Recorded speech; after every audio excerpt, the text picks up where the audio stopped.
안녕하세요. 저는 외동딸을 하나 둔 엄마이자 남편과 이혼한 50대 후반 여성입니다. 딸아이는 지금 30대 초반이고요. 자식이 있는 부모라면 당연한 생각일지도 모르겠지만 자식이 집에 들어왔을 때 작은 상처 하나라도 생겨서 들어오면 가슴이 철렁 내려앉잖아요. 심장도 벌렁벌렁거리면서 속으로 많은 상상을 하기도 하고요. 그리고 그 자식이 심지어 딸 아이라면 속도 무척 상하고 조심 좀 하지 그랬냐고 괜시리 자식에게 타박을 주기도 하죠. 속상한 마음의 말이에요. 아무리 나이를 먹을 만큼 먹고 클 만큼 다 컸어도 부모 눈엔 여전히 아이처럼 보이는 것이 자식이니까요. 그 정도로 자식에 대한 사랑이 한도 끝도 없다고 생각이 듭니다. 뭐든지 해주고 싶고 원하는 것은 다 사주고 싶고 아프다면 제가 대신 아프고 싶어질 정도로 부모의 사랑은 참 커다랗죠. 심지어 자식에게 조금 더 좋은 것을 먹이고 조금 더 좋은 옷을 입히기 위해 낮이며 밤이며 돈이 되는 일이라면 마다하지 않고 일을 하시는 분들도 계시죠. 저 역시도 그런 분들과 다를 바 없이 아이를 사랑으로 키워왔습니다.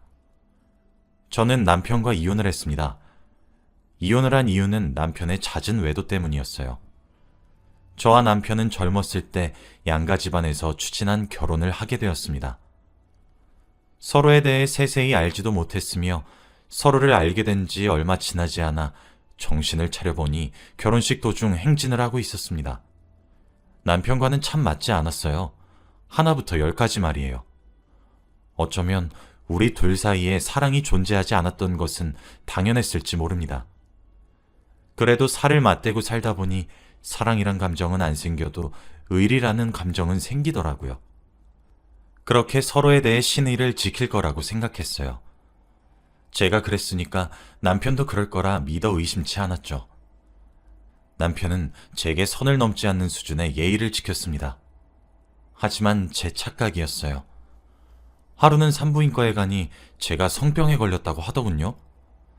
제가 다른 남자를 만나지 않았으니 남편이 제게 병을 옮긴 사람이었겠죠.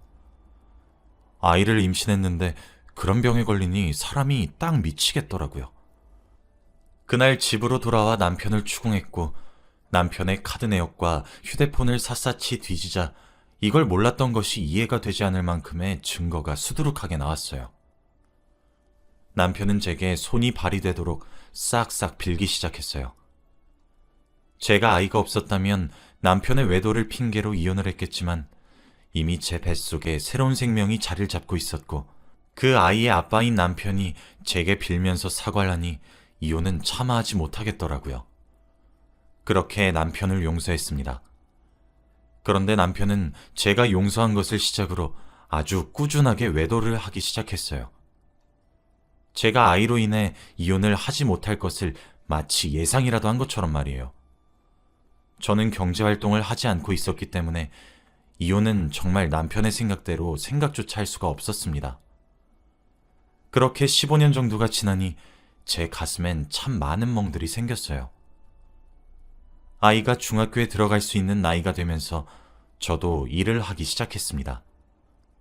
제가 외도를 묵인하기 시작하자 남편은 보란듯이 바람을 피워댔고 그러면서 경제적으로 압박도 주기 시작하더라고요. 저희 딸아이 옷 한 벌, 책 한 권이라도 제 욕심껏 사주기 위해서 저도 일을 해야만 했어요. 그게 화근이었던 건지 남편은 점차 집으로도 여자를 끌어들이기 시작했고 결국 제 딸아이가 그 여자와 남편의 광경을 보게 되었죠. 그제서야 제 눈에 씌어져 있던 무언가가 벗겨지는 듯한 느낌이 들었습니다. 딸아이가 충격을 받은 모습을 보고 있으니 저런 사람이 아이의 아빠로 있을 바에 없는 편이 낫겠다 싶더라고요. 이제껏 이혼을 하고 싶다는 욕구가 미친 듯이 들었을 때도 참을 수 있었던 이유는 남편이 적어도 아이에겐 껌뻑 죽었기 때문입니다.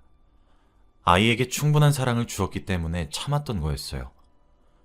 그런데 그 모습을 보고 있으니 이게 틀렸다는 생각이 참 강하게 들더라고요. 그렇게 저는 이혼을 하게 되었습니다. 남편은 끝끝내 협의 이혼을 해주려고 하지 않았고 전 소송으로 갈 수밖에 없었어요. 증거를 모을 것도 없이 남편은 제가 묵인해주자 너무 대놓고 외도랬기에 증거라고 할 것들이 아주 차고 넘치게 있더군요. 당연히 소송은 무리 없이 제가 승소할 수 있었고 남편에게 양육비를 매달 받는 조건으로 아이의 양육권도 제가 들고 올 수 있었습니다. 시댁에서는 제게 부끄러워 얼굴을 볼 낯이 없다고 하시면서도 가끔 가다 손녀만 보내도 좋으니 얼굴을 볼 수 있게 해달라고 빌듯이 부탁하셨고, 친정에서는 그간의 일을 듣더니 부모님 두 분 다 노발대발 화가 머리 꼭대기까지 나셨고 집안 싸움으로 불거지기도 했습니다.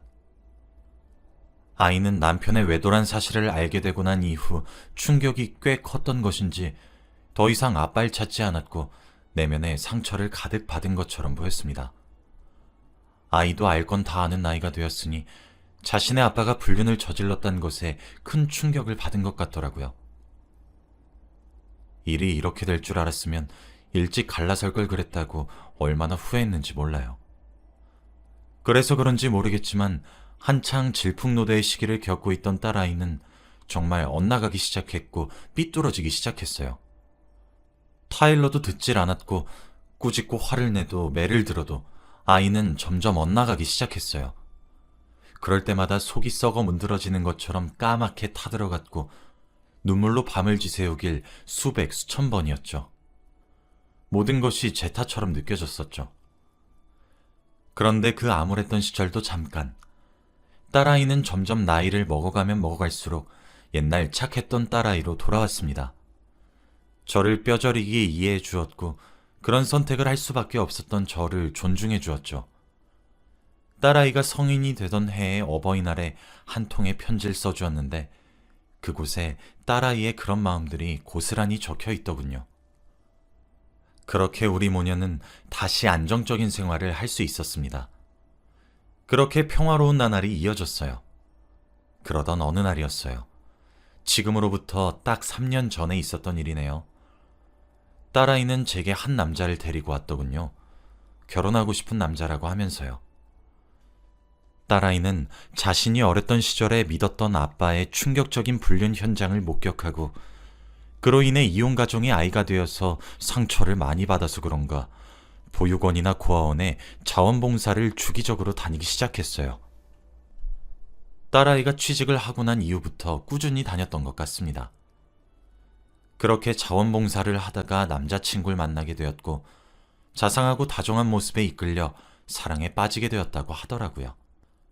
사실 사위의 부모가 없는 것이 탐탁치 않았지만 저희 딸과 마찬가지로 사위도 어렸을 때 부모에게 버림받았던 시절에 누군가의 도움이 필요했었는데 이제 자신이 그 누군가가 되어주고 싶어 봉사활동을 하기 시작했다고 하더라고요.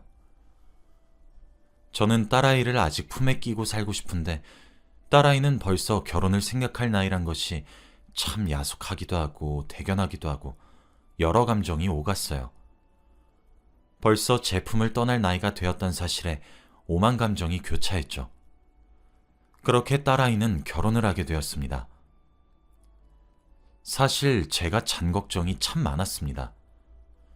옛말에 딸아이의 팔자는 엄마 팔자를 닮는다고 하던데 혹여 딸아이도 저처럼 이혼을 하게 되면 어쩌나 하는 마음에 참 걱정도 많이 되었거든요. 딸아이는 걱정을 태산처럼 하는 제 손을 꼭 붙잡으며 안심시켜줬고 반드시 잘 살겠다고 호언장담을 했죠. 딸아이는 결혼 이후 신혼집을 저희 집 근처로 얻었어요.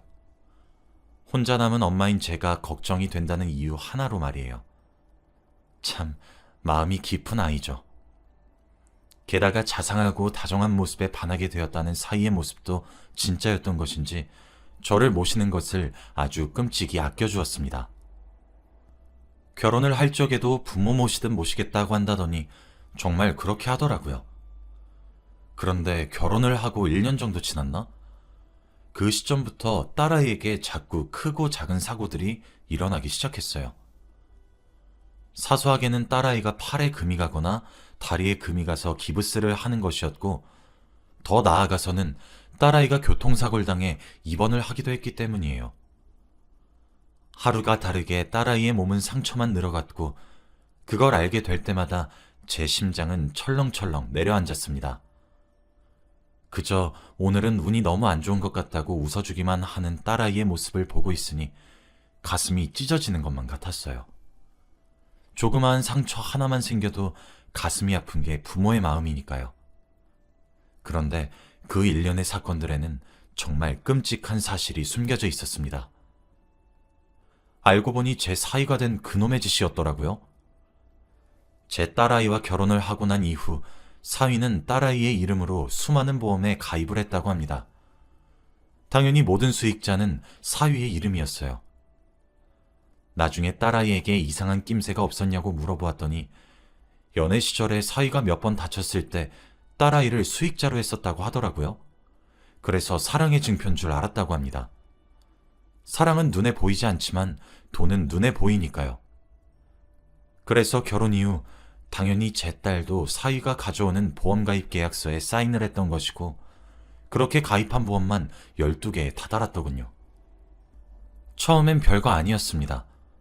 백화점에 사위와 딸이 함께 쇼핑을 하기 위해 갔었는데 북적거리는 틈에 누군가 뒤에서 민 듯한 느낌을 받았고 그대로 팔이 부러졌어요. 그리고 몇 달 뒤 팔이 어느 정도 나아서 기부스를 풀게 되니 다리가 부러졌어요. 그렇게 교통사고까지 당하게 되었죠. 제가 정말 가슴이 아팠던 것은 딸아이는 어느 순간부터 사위의 끔찍한 계획을 알고 있었던 사실이었어요. 점점 잦아지는 사고의 숫자에 딸아이도 어느 정도 눈치를 챘었다고 하더라고요. 결정적으로 딸아이가 사위의 끔찍한 계획을 알게 된 계기가 있었다고 하더라고요. 그날은 교통사고가 나기 하루 전날이었다고 했어요. 어느 시점 이후부터 사위와 함께 잠들고 나면 다음날 아침에 몸이 물먹은 솜처럼 아주 무거웠다고 합니다. 곰곰이 생각을 해보았더니 그때쯤부터 사위가 딸아이에게 비타민과 영양제를 꾸준히 챙겨줬다고 해요. 딸아이도 설마 아니겠지 하는 심정으로 교통사고가 나기 하루 전날에 비타민과 영양제를 먹는 척하고 몰래 뱉어버렸다고 합니다. 그런데 그날따라 잠이 오질 않았다고 하더군요. 겨우 억지로 눈을 감고 잠을 청해 선잠이 들었던 순간이었어요. 딸아이의 감은 눈으로 무언가 왔다 갔다 했다더군요. 마치 눈앞에 손을 흔들어 자는지 안 자는지 확인을 하듯 말이에요. 딸아이는 선잠인 상태였지만 귀찮기도 했고 너무 피곤해서 계속 미동도 없이 눈을 꼭 감고 잠든 척을 했답니다. 그때 신혼집 거실에서 누군가 비밀번호를 치고 들어왔다고 하더군요. 사위는 콧노래를 흥얼흥얼거리며 그 사람을 마중을 나갔고요. 그리고 딸아이는 모든 진실을 마주쳤죠. 사실 사위는 이미 가정을 가지고 있었던 남자였습니다. 사실혼 관계로 아내가 존재했고 그 둘 사이에 아이도 둘이나 있었던 사람이었어요. 그 가정을 일구기 위해 돈이 필요했고 돈을 쉽게 얻기 위해선 사람 한 명의 사망보험금 정도는 필요했었다고 합니다. 그리고 그 타겟으로 제 딸아이가 정해졌던 거지요. 여보, 나 언제까지 기다려야 돼? 여보, 조금만 기다려줘. 미안해, 내가 너무 기다리게 해서. 그래도 나 당신밖에 없는 거 당신도 알고 있지? 사랑해. 방문 틈새로 이어지는 믿지 못할 이야기와 앞으로의 계획, 그리고 둘만의 은밀한 소리들이 들려왔다고 해요. 딸아이는 당장이라도 나가서 뒤엎고 싶었지만 자신이 몰랐던 진실의 크기가 너무 커 엄두가 나지 않았고 그저 휴대폰으로 녹음만 했다고 합니다. 딸아이는 다음날 자신이 버렸던 알약을 주어 병원에 가져가 이게 무슨 약인지 물었고 그 약은 수면제였던 사실이 밝혀졌어요. 딸아이는 당시를 회상하면서 제게 온몸에 소름이 돋아 너무 겁이 났고 제게로 도망을 쳐야겠다는 생각밖에 들지 않았다고 합니다. 그리고 그 사실을 제게 말하기 위해 저희 집으로 오던 순간 사고가 났습니다. 삼중추돌로 꽤나 크게 사고가 났고 딸아이의 교통사고 충격도 매우 컸었죠. 2번의 큰 수술 끝에 딸아이는 목숨은 겨우 견딜 수 있었지만 눈을 뜨진 않았었죠. 사위가 24시간 딸아이의 곁을 지키고 눈물을 훔치는 것을 보았던 저는 정말 고마우면서 감사한 마음이 들었습니다. 사위가 잠시 자리를 비우고 저와 딸아이만 남았던 병실. 딸아이가 눈을 떴고 제게 무언가 알리려고 하더군요.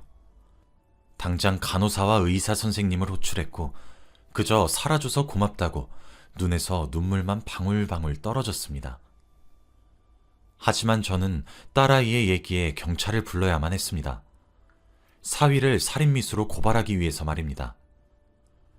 딸아이가 알게 된 사실을 제게 처음 말해준 그날 저는 하늘이 무너지는 줄 알았습니다. 딸아이의 이름으로 10개가 넘는 보험에 가입했단 점, 사망특약을 악용하려 했던 점, 자신을 약으로 재운 뒤 신혼집에 그 여자를 불러들여 불륜의 행위를 했던 점 등등 손에 꼽기에도 벅찰 정도의 많은 죄가 밝혀졌습니다. 딸의 사고난 차량에서 블랙박스 속에서 사위의 살인 계획이 녹음되어 있었던 것을 발견할 수 있었습니다. 게다가 사고 또한 인위적으로 낸 사고였고 브레이크의 나사를 누군가 의도적으로 풀어냈다는 소견도 얻을 수 있었죠. 눈치를 채는 것은 조금 어려웠을지 몰라도 하나가 밝혀지니 다른 죄들이 밝혀지는 것은 아주 순식간이었습니다. 조사를 하니 사위가 우울증과 불면증의 증세를 호소해 수면제를 처방을 받았다는 사실 또한 드러나게 되었어요. 그리고 그렇게 끈질긴 수사의 끝으로 사각지대일 거라고만 생각했던 곳에서 사위가 바퀴를 풀고 있는 장면이 찍힌 다른 차량의 블랙박스를 구하게 되었고 그것은 바로 증거로 채택이 되었습니다. 저는 딸아이에게 자초지종을 들으면서 제가 지켜주지 못했다는 죄책감과 어쩌면 딸을 잃었을 수도 있다는 불안감이 옥죄어 왔고 딸아이에게 타박하듯 물었습니다. 어째서 이미 너는 어느 정도 눈치를 채고 있으면서 내게 말하지 않았니? 내가 엄마한테 말을 하면 엄만 분명 나 이혼시켰을 거 아니야. 그렇게 내가 이혼을 하게 되면 엄만 분명 엄마 팔자 닮아서 내가 그런 거라고만 생각을 하게 될까 싶어서 아무런 말도 할 수가 없었어. 미안해 엄마. 딸아이의 대답에 저는 억장이 무너지는 듯 했고 괜히 제가 부담을 씌워준 것은 아닌가 하며 많은 생각이 들더군요. 저는 당연히 사위를 고소했습니다. 사위는 혼인 전부터 여자를 만났고 아이를 낳음으로써 가정을 이뤘다는 사실이 사기 결혼임이 인정이 되어 혼인 취소가 될 수 있었고 그뿐만 아니라 제 딸아이의 보험금을 노려 이 사단을 낸 것이 인정이 되었으며 살인미수의 죄가 적용이 되었습니다. 그렇게 사위는 법의 심판을 받게 되었고 딸아이는 다시 혼자가 되었습니다. 나중에 사위가 저희 가족에게 참 미안하다고 빌긴 하더군요. 그러면서 자신의 가족은 건드리지 말라며 무릎을 꿇고 바짝 엎드려 손이 발이 되도록 비는데 그 꼴을 보고 있으니 참 뭐라고 말을 해야 할지 모르겠더라고요. 제 딸에게 왜 그랬냐는 질문에 딸아이가 돈도 잘 벌고 제가 자수성가해서 지금은 꽤나 큰 가게를 차렸는데 그것도 딸아이의 명의가 될 거란 생각에 욕심이 났고 계획적으로 접근했다고 털어놓더군요. 쉽게 돈 버는 방법 중 하나로만 생각했다는 말에 뒷목을 잡을 수 있었습니다.